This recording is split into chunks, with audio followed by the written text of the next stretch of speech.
সত্যি অসাধারণ দৃশ্য, যেটা আকাশের দৃশ্যটা এতটা সুন্দর, চতুর্পাশে সবুজে ঘেরা এবং বালুর চরে মাঝখানে বালি এবং পানি ঘেরা, চতুর্দিকে এতটাই সৌন্দর্য, যেটা আসলেই দেখার মতোই সৌন্দর্য, যেটা না বললেই নয়।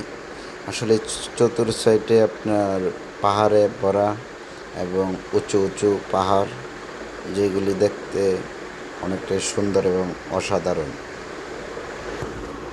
সবুজে ঘেরার মধ্য দিয়ে অনেকেই ক্যামেরা বন্দি করছেন, সৌন্দর্য উপভোগ করছেন। তার সাথে আমিও একটি ভিডিও করলাম আপনাদেরকে উপভোগ দেওয়ার জন্য। সবুজে ঘেরা পাহাড়গুলি দেখতে সত্যি অসাধারণ, যেটা আসলে না বললেই নয়। আসসালামু আলাইকুম সকলকে।